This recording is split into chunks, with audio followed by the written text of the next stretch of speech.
নমস্কার বন্ধুরা, আমি নীলিমা। সবাই কেমন আছেন? আশা করি ভালো আছেন। আমি আজ বানিয়েছি পেঁয়াজ রসুন ছাড়াই নিরামিষ সয়াবিন রেসিপি। কেমনভাবে রেসিপিটি করেছি পুরো ভিডিওটি সকলে দেখবেন, আশা করি ভালো লাগবে।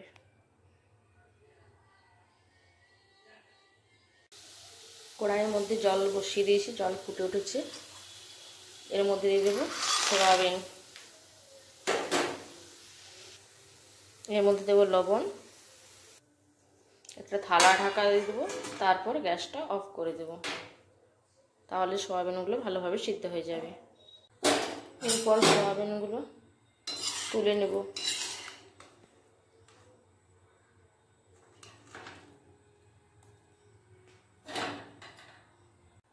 কড়াই তেল দিয়ে দিলাম,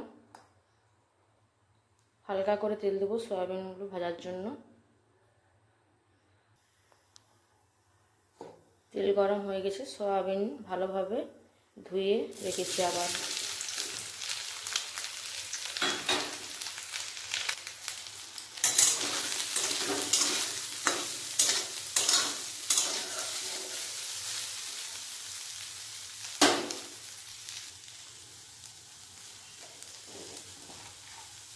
এর মধ্যে লবণ আর হলুদ গুঁড়ো দিয়ে দিলাম।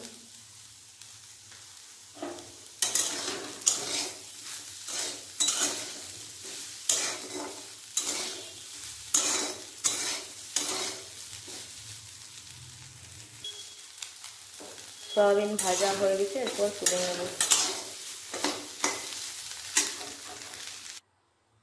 সয়াবিন তুলে নিয়েছি, এরপর ওর মধ্যে দিয়ে দেবো আবারও তেল। তেল গরম হয়ে গেছে, এর মধ্যে দিয়ে দেবো গোটা জিরে আর শুকনো লঙ্কা, দেবো একটা তেজপাতা, তেলের মধ্যে দেবো দুটো কাঁচা লঙ্কা, তেলের মধ্যে দেবো টমেটো কুচি, এর মধ্যে দেবো গ্রেট করে রাখা আদা। আমি টমেটো একটা দিয়েছি কারণ এর মধ্যে দই দেব।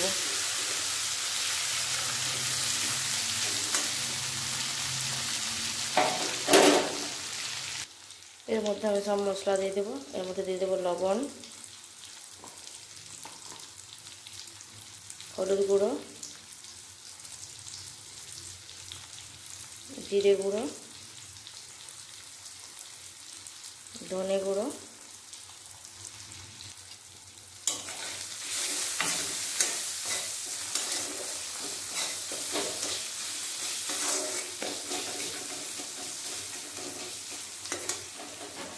এর মধ্যে জল দিয়ে মশলা কষিয়ে নেব।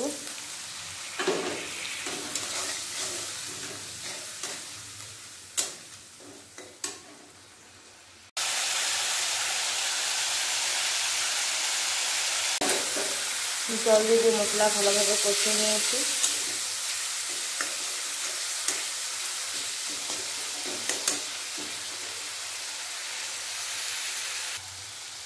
গ্যাস কমিয়ে রেখেছি, এর মধ্যে দিয়ে দেবো ফেটানো টক দই।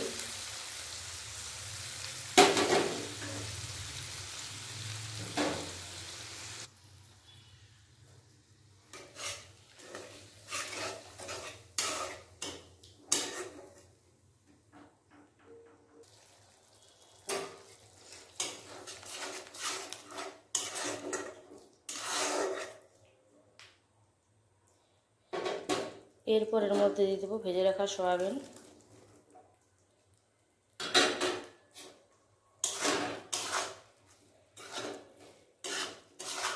সয়াবিনটা ভালোভাবে কষিয়ে নেব।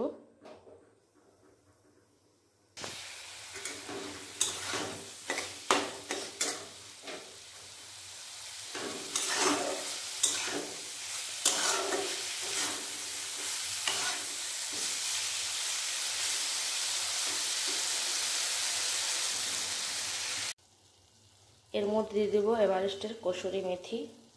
এই মেথি দিলে স্বাদটা আরও বেশি ভালো হবে।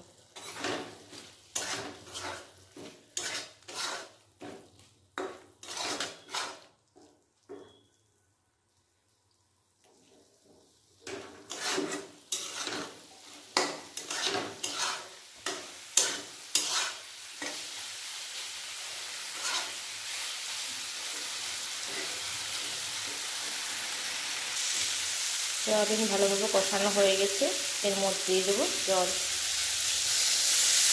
আমি হালকা করে জল দেবো, বেশি জল দেবো না।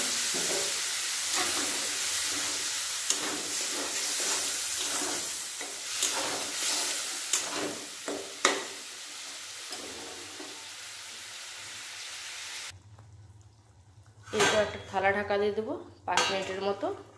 গ্যাসটা কমিয়ে ফুটিয়ে নেব ভালোভাবে। 5-6 মিনিট পর ঢাকাটা খুলে নিলাম। এই দেখুন তেল ছাড়া শুরু করে দিয়েছে, জলটাও মরে গেছে। এর মধ্যে আমি দিয়ে দেবো গরম মশলা গুঁড়ো,